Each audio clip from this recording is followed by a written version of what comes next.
Super बाजार की सीढ़ियां उतरते हुए संध्या ने रूपाली को देखा तो चौंक पड़ी। 1 मिनट के लिए संध्या गुस्से से लाल पीली हो गई। रूपाली ने पास आकर कहा, अरे संध्या जी, आप कैसी हैं? संध्या खामोश रही तो रूपाली ने आगे कहा, मैं जानती हूँ आप मुझसे बहुत नाराज होंगी। इसमें आपकी कोई गलती नहीं है। आपकी जगह कोई भी होता तो मुझे गलत ही समझता। संध्या फिर भी चुप रही। उसे लग रहा था कि रूपाली सिर्फ बेशर्म ही नहीं बल्कि अव्वल नंबर की चापलूस भी है। रूपाली ने समझाते हुए आगे कहा, संध्या जी, मेरे मन में कई बार यह ख्याल आया कि आपसे मिलूं और सब कुछ आपको सच सच बता दूं, मगर सुधांशु जी ने मुझे कसम देकर रोक दिया था। सुधांशु का नाम सुनते ही संध्या के तन बदन में आग लगी। यह वही सुधांशु है जिसने संध्या से प्रेम का नाटक करके उसकी भावनाओं से खेला था और बेवफाई करके चला गया था। संध्या के जीवन के पिछले पन्ने अचानक फरफराकर खुलने लगे।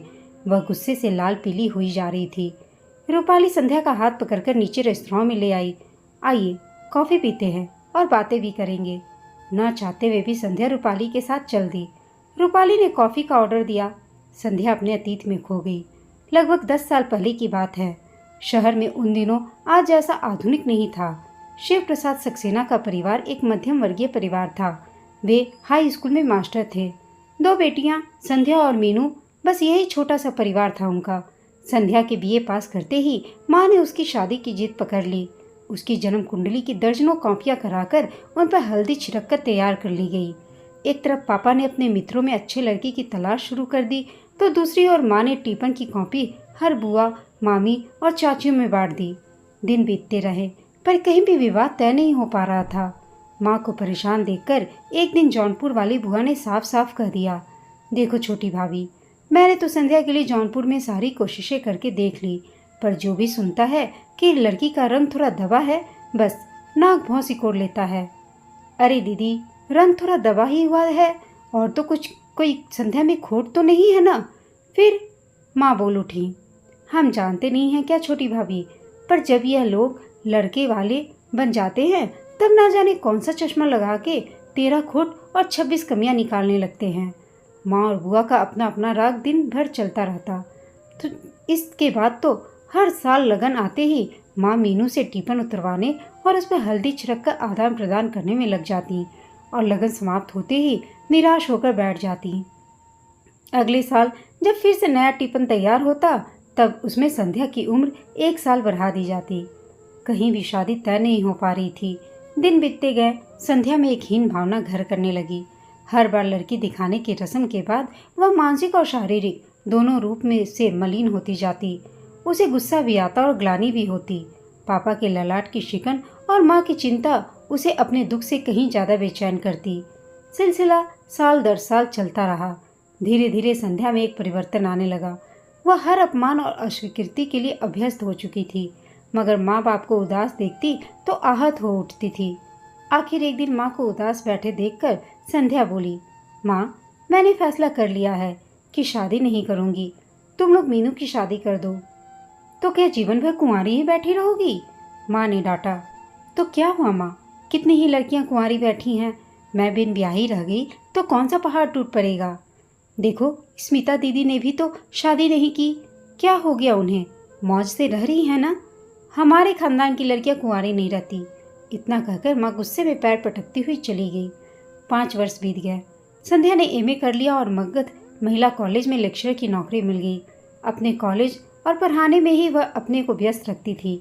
संध्या अक्सर सोचा करती है कैसी विडम्बना है कि कुदरत की रूप आकर्षण न होने की वजह से उसके साथ साथ पूरे परिवार को पीड़ित होना पड़ रहा है। वह कुदरत को अपने प्रति हुई नाइंसाफी के लिए बहुत कोसती थी। वह सोचती कि आखिर उसका क्या कसूर है। शादी के समय लड़की के गुणों को रूप के आवरण में लपेटकर न जाने कहाँ फेंक दिया जाता है। एक दिन पापा ने जब मनोहर बाबू से रिश्ते की बात चलाई तो माँ सुनते ही आग बबूला हो गई। आप सठिया तो नहीं गए हैं? मनोहर अपनी संध्या से 14 साल बड़ा है। आप लड़का ढूंढने चले हैं या बुरा बैल? पापा ने मनोहर बाबू की नौकरी, अच्छा घराना और भी कई चीज़ों का वास्ता देकर माँ को समझाना चाहा, मगर माँ टस से मस नहीं हुई। एक दिन संध्या जब कॉलेज से घर लौटी तो उसने देखा बरामदे में कोई पुरुष बैठा मम्मी पापा के साथ बड़ी अपने मन से बात कर रहा था। वह उसे पहचान पाने में विवश थी। तभी पापा ने परिचय कराते हुए कहा, मेरी बड़ी बेटी संध्या यही महिला कॉलेज में लेक्चरर है और आप हैं शोभा के देवर सुधांशु। संध्या ने देखा, बड़े ही सलीके से खड़े होकर उसने हाथ जोड़े। उत्तर में संध्या ने नमस्ते किया, फिर वह अंदर चली गई। सुधांशु अक्सर संध्या के घर आने जाने लगा। बातचीत करने में माहिर सुधांशु बहुत जल्द ही घर के सभी सदस्यों का प्यारा बन गया। पापा से राजनीतिक पर बहस होती तो माँ से धार्मिक वार्तालाप। मीनू को चिढ़ाता भी तो बहुत आत्मीयता से। मीनू भी हर विषय में सुधांशु की सलाह जरूर समझती थी। कई बार मम्मी पापा उसे झिड़क भी देते थे, जिसे सुधांशु हंसकर टाल देता। सुधांशु स्वभाव से एक आजाद ख्याल का व्यक्ति था। वह साहित्य, दर्शन, विज्ञान या प्रेम संबंधों पर जब संध्या से चर्चा करता तब उसकी बुद्धिमत्ता की बरबस ही सराहना करने को उसका जी चाहता था। उसकी आवाज में एक प्रवाह था जो किसी को भी अपने साथ बहाकर ले जाने में सक्षम था। सुधांशु संध्या के कुंठित जीवन में हवा के ताजे झोंके की तरह आया। संध्या को धीरे धीरे सुधांशु का साथ अच्छा लगने लगा। अब तक संध्या ने अपने को दबाकर मन मारकर जीने की कला सीख ली थी, मगर अब सुधांशु का अस्तित्व उसके मनोभावों पर हावी होने लगा था और संध्या अपनी भावनाओं पर से अंकुश खोने लगी थी। अंजाम सोचकर वह भय से कांप उठती, क्योंकि प्रेम की राहें इतनी संकरी होती हैं कि इनसे वापस लौटकर आने की गुंजाइश नहीं होती। नारी को एक प्राकृतिक उपाय प्राप्त है कि वह पुरुष के मन की बात बगैर कहे ही जान लेती है। इसलिए संध्या को सुधांशु का झुकाव भापने में देर नहीं लगी। आखिर एक दिन इन अप्रत्यक्ष भावनाओं को शब्द भी मिल गए। सुधांशु ने अपने प्रेम का इजहार कर दिया। प्रतीक्षारत संध्या का रोम रोम पुलकित हो उठा। संध्या में उल्लेखनीय परिवर्तन आने लगा। अपने हृदय के जिस कोने को वह अब तक टटोलने से डरती थी, उसे अब उड़ेल उड़ेल कर निकालने को इच्छुक हो उठी। संध्या हमेशा सुधांशु की ही यादों में खोई रहती। हमेशा खामोश निरस रहने वाली संध्या अब गुनगुनाती मुस्कुराती देखी जाने लगी। संध्या ने एक दिन माँ को सब कुछ बता दिया। माँ को तो सुधांशु पसंद था ही, वह भी खुश हो गई। पापा भी उसे बहुत पसंद करते थे। आखिर एक दिन पापा ने सुधांशु से उसके पिताजी का पता मांग लिया। वे वहां जाकर शादी की बात करना चाहते थे। सुधांशु ने बताया कि अगले महीने ही उसके पिताजी वो आ रहे हैं, यहीं बात कर लीजिएगा। 3 महीने बीत गए, सुधांशु के पिताजी नहीं आए। सुधांशु ने भी धीरे धीरे आना जाना बहुत कम कर दिया। 1 सप्ताह तक सुधांशु संध्या से नहीं मिला तो वह सीधे उसके ऑफिस जा पहुंची। वहां पता चला कि आजकल वह छुट्टी पर है। संध्या सीधे सुधांशु के घर जा पहुंची और दरवाजा खटखटाया। सुधांशु ने ही दरवाजा खोला। अरे संध्या, तुम आओ, अंदर आओ। यह क्या मजाक है सुधांशु, तुम 1 सप्ताह से मिले भी नहीं। और संध्या गुस्से में कुछ और कहती कि उसने सामने बालकनी में एक लड़की को देखा तो अचानक चुप हो गई। सुधांशु ने चौंकते हुए कहा, अरे मैं परिचय कराना तो भूल ही गया। आप संध्या जी हैं, मेरी फैमिली फ्रेंड, और आप हैं रूपाली, मेरी गर्लफ्रेंड। इससे पहले कि संध्या कुछ पूछती, सुधांशु ने थोड़ा झेपते हुए कहा, बहुत जल्दी ही रूपाली मिसेज रूपाली बनने वाली हैं संध्या। अरे रूपाली, संध्या को चाय नहीं पिलाओगी? संध्या को मानो काटो तो खून नहीं। उसे यह सब बड़ा अजीब लग रहा था। उसका मन करता कि सुधांशु को झकझोर कर पूछे कि आखिर यह सब क्या कह रहे हो। रूपाली रसोई में गई तो संध्या ने आंखों में गुस्सा जताते हुए कहा, सुधांशु प्लीज, मजाक की भी कोई सीमा होती है। या क्या कि जो मुंह में आया बक दिया? यह मजाक नहीं, सच है संध्या कि हम दोनों शादी करने वाले हैं, सुधांशु ने बेहिचक कहा। संध्या को लगा मानो वह फपक कर रो पड़ेगी। वह झटके से उठी और बाहर चली गई। वह कैसे घर पहुंची उसे होश भी नहीं था। घर पहुंचकर देखा तो सामने माँ बैठी थी। वह अपने आप को रोकते रोकते भी माँ से लिपट गई और फपक कर रो पड़ी। माँ ने भी कुछ नहीं पूछा। वह जानती थी कि रोने से मन हल्का हो जाएगा। इस घटना से संध्या को बहुत बड़ा आघात लगा। वह इस बेवफाई की वजह जानना चाहती थी, पर उसका अहम उसे पूछने की इजाज़त नहीं दे रहा था। संध्या एक समझदार लड़की थी, इसलिए सप्ताह भर में ही उसने अपने आप को संभाल लिया। वह फिर से शांत और खामोश रहने लगी। धीरे धीरे सुधांशु के प्रति उसकी नफरत बढ़ती गई। उधर सुधांशु ने भी अपना तबादला रांची करवा लिया और संध्या से दूर चला गया। इस समूची घटना से पूरे परिवार में सबसे ज्यादा आहत संध्या के पापा थे। ऐसा लगता था जैसे मौत ने जिंदगी को परास्त कर उन्हें काफी पीछे ढकेल दिया है। मीनू भी इन दिनों संध्या का कुछ ज्यादा ही ख्याल रखने लगी थी। माँ की डांट न जाने कहाँ गायब हो गई थी। संध्या को लग रहा था कि वह आजकल सहानुभूति की पात्र बन चुकी है। यह एहसास उसे सुधांशु की बेवफाई से कहीं ज्यादा ही आहत करता। एक दिन संध्या ने पापा से मनोहर बाबू के साथ रिश्ते की बात को स्वीकार कर ली। संध्या की शादी हो गई। मनोहर बाबू के साथ एडजस्ट होने में संध्या को तनिक भी परेशानी महसूस नहीं हुई। संध्या ने पूरे परिवार का दिल जीत लिया। आज शादी को 4 साल बीत गए हैं, मगर संध्या को पता है कि उसके लिए जीवन मात्र एक नाटक का मंच बनकर रह गया है। संध्या एक पत्नी, एक बहू, एक प्रोफेसर और एक माँ बनकर तो जी रही थी, मगर सुधांशु के उस अमानवीय तिरस्कार से इतनी आहत हुई थी कि उसे पुरुष शब्द से ही नफरत हो गई थी। यही वजह थी कि वह मनोहर बाबू के प्रति आज तक भी पूरी तरह समर्पित नहीं हो पाई थी। तभी बहरे ने कॉफी लाकर मेज पर रखी। तब अचानक ही संध्या की तंद्रा टूटी। इससे पहले कि वह रूपाली से कुछ पूछती, एक पुरुष की आवाज़ पीछे से आई। ओ रूपाली, तुम यहाँ बैठी हो? और मैंने सारा सुपरमार्केट छान मारा।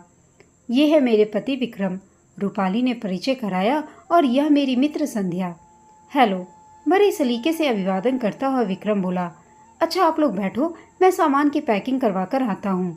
और सामने वाली दुकान पर चला गया। तुम चौंक गई ना संध्या? रूपाली ने मुस्कुराते हुए संध्या से कहा। तो तुम्हें भी सुधांशु ने धोखा दिया? इतना गिरा हुआ इंसान निकला हुआ? संध्या ने कहा। नहीं संध्या, सुधांशु जी बेहद नेक इंसान हैं। उस दिन तुमने जो कुछ देखा वह सब नाटक था। यह क्या कह रही हो तुम रूपाली? संध्या लगभग चीख उठी थी। रूपाली संध्या को हकीकत बयां करने लगी। सुधांशु मुझे ट्यूशन पढ़ाया करता था। एक दिन सुधांशु को परेशान देखकर मैंने कारण पूछा।